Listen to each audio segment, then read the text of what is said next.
John 3:27.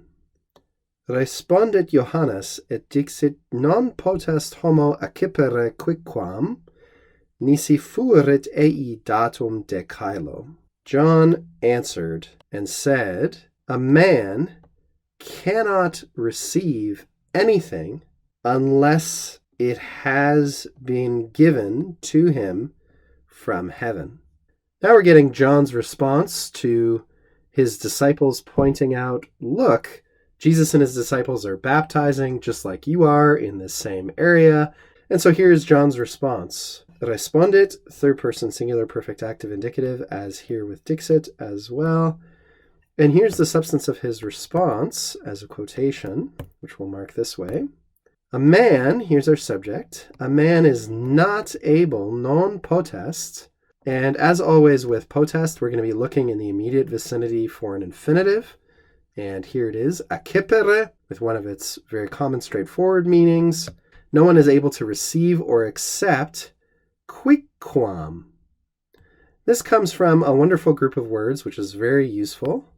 In the dictionary, you'll find it under quisquam, quaequam, and in the neuter, quicquam, or sometimes quidquam. This is a word which always refers to something indefinite or unknown or just sort of left open. So anybody, masculine or feminine, or a neuter thing, quick or quidquam. Here, quicquam, anything.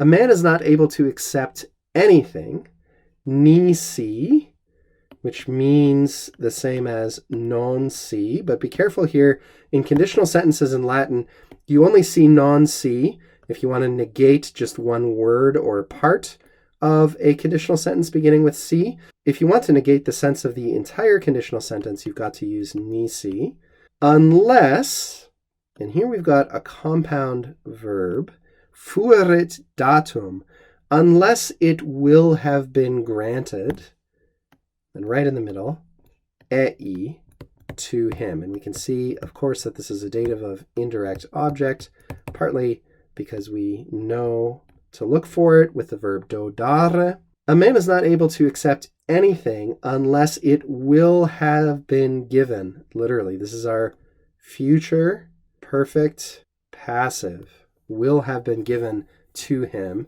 from heaven, de caelo. We're used to seeing our ablatives there. Let's pause and linger for a moment over fuerit. Why is it necessary to say will have been given?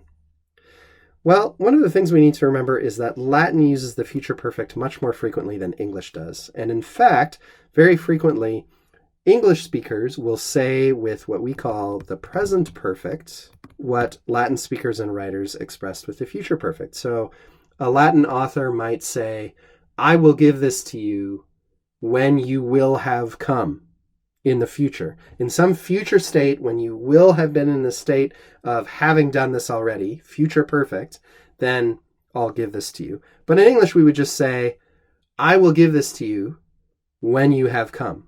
That is, we understand, even though we're using the present perfect in English, that this is all in the context of the future, and all we're really indicating is you will have already done this by that point. But we don't need to use any future tense at all in that second part of the sentence. We just use the present perfect, again, because it's clear from context. The Romans and Latin speakers and writers after them were more precise in the relationship between tenses. And so the choice of the translator here is to indicate no one can receive anything unless it will first have been given from heaven to him. So it's as though the author or the translator here is viewing this whole process as occurring in the future. That's kind of the significance of the tense here.